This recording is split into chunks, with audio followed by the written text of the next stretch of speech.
Olá pessoal, bem-vindos à nossa terceira aula do nosso curso de Auditoria Contábil. Sejam muito bem-vindos novamente.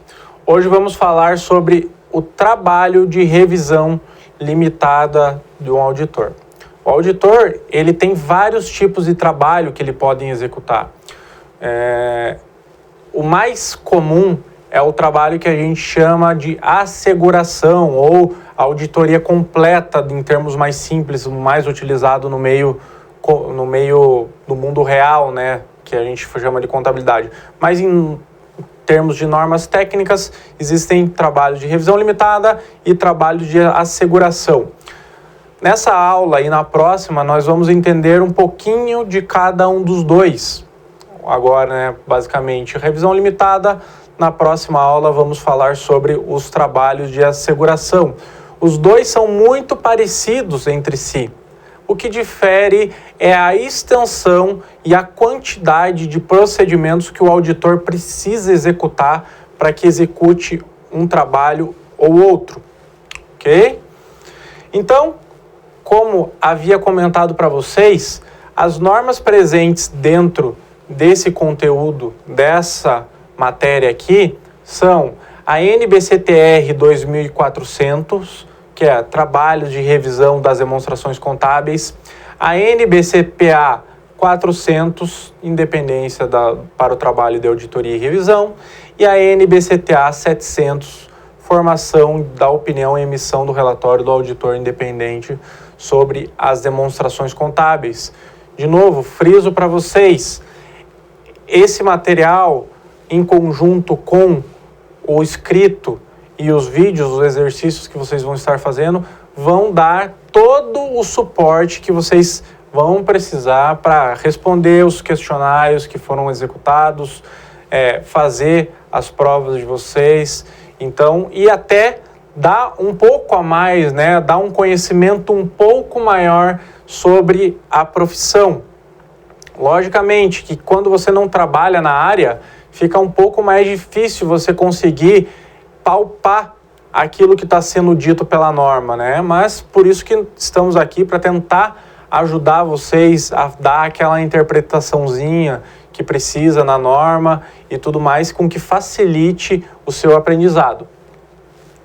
Então, os trabalhos de revisão das demonstrações contábeis devem ser realizados com base em informação histórica, respeitando a NBCTA de estrutura conceitual, ok?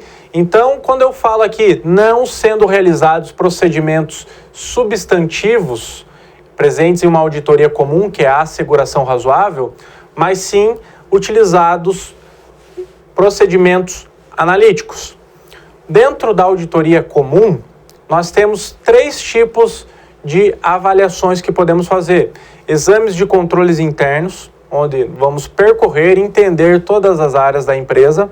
Exames analíticos, onde nós nos preocupamos com variações entre saldos. Você pegar o saldo de uma conta de um ano para o outro e verificar aquilo que aconteceu, né? Você entender com a empresa, com o contador, com o sócio ou o diretor, qual que foi a variação, o que aconteceu para que aquela variação ocorresse e documentasse essa variação.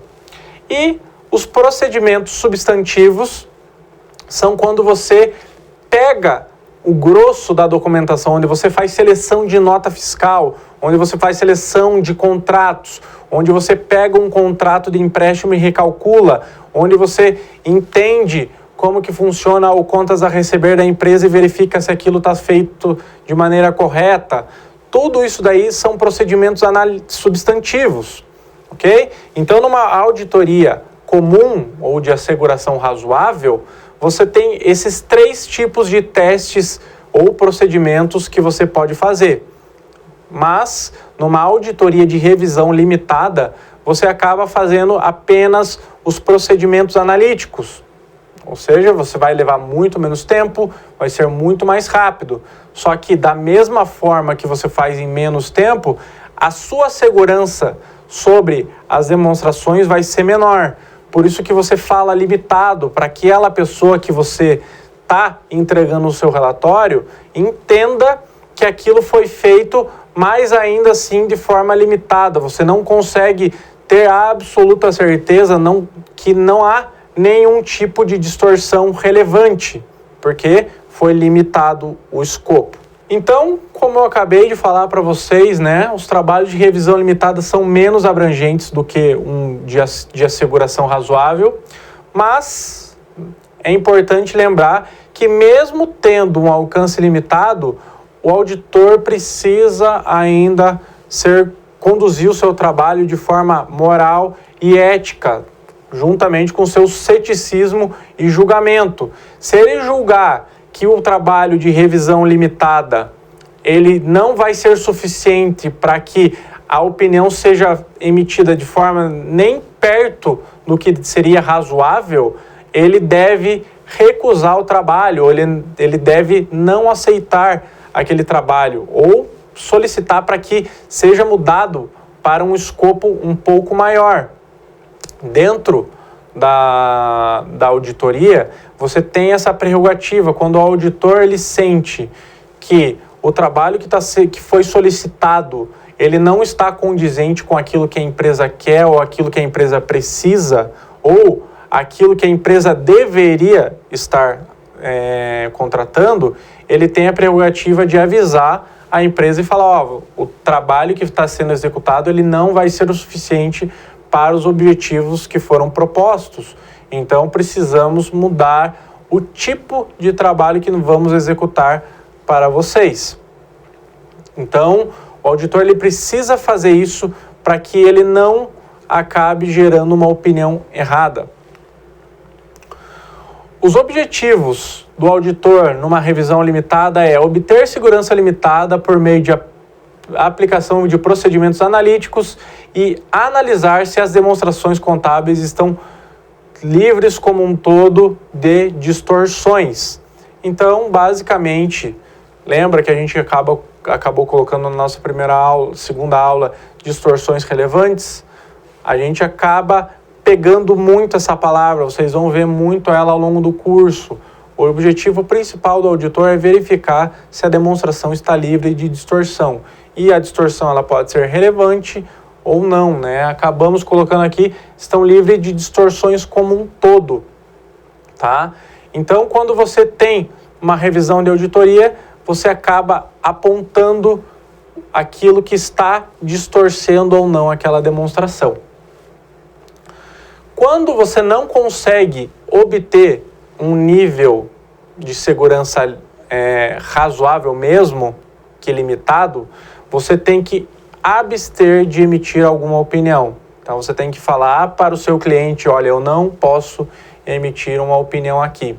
Isso acontece muito em empresas que têm péssimos controles internos, onde você não tenha como avaliar por falta de documentação, por falta de subsídio, por falta de informação. Quando o auditor ele se depara nesse cenário, ele não consegue opinar, porque ele não consegue dizer nem aquilo que está errado. E por isso ele acaba emitindo um relatório com uma abstenção de opinião. Ok? Os procedimentos que são aplicados no trabalho de revisão são, como eu já falei, né, analíticos. Analíticos é aquele que você analisa de forma abrangente toda a demonstração, pegando as variações. E você deve se concentrar nas áreas de maiores riscos. Num trabalho de asseguração comum, você avalia por meio de materialidade. Aqui você vai ter uma materialidade, só que uma materialidade maior. O que é materialidade? A materialidade é um número definido pelo auditor que serve como parâmetro para ele dizer se aquilo que ele está olhando é relevante ou não é. Dentro de uma empresa que tenha um caixa equivalente de caixa de R$1 bilhão, R$10 mil não é relevante, ou seja, a atenção do auditor para isso aqui não precisa ser muito forte. Agora, num caixa de R$1 bilhão, um valor de 900 milhões é um valor relevante, ou seja, aquilo deveria chamar a atenção do auditor. Então, o auditor ele trabalha sempre com parâmetros. O parâmetro numa revisão limitada, ele é maior, ou seja, o nível de números que ele vai olhar vai ser menor. Pensem comigo, quanto mais alto o número, menos coisa ele precisa olhar. Quanto mais baixo o número, mais coisas ele precisa olhar. Então, basicamente, um trabalho de asseguração com um trabalho de revisão limitada acaba se diferindo nisso, ok? E, consequentemente, acaba se mostrando no relatório do auditor. Um trabalho de asseguração razoável ele tem uma força maior e um trabalho de revisão limitada tem uma força um pouco menor. Vocês podem ver, basicamente, quando a gente for falar dos tipos de opinião. Porque quando o auditor ele emite o seu parecer, ele vai dar a sua opinião sobre aquilo. Aqui eu falo, ao identificar a existência de suspeita de fraude ou não conformidade com a lei, o auditor deve comunicar o assunto para o nível apropriado da administração ou responsável pela governança.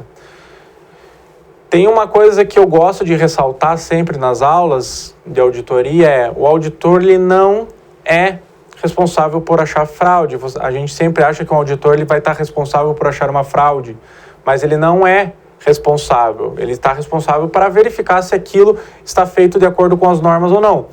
Muitas vezes o auditor ele acaba achando a fraude por avaliar todos aqueles riscos que eu acabei colocando para vocês, mas não necessariamente se ele acabar não achando uma fraude, é culpa dele.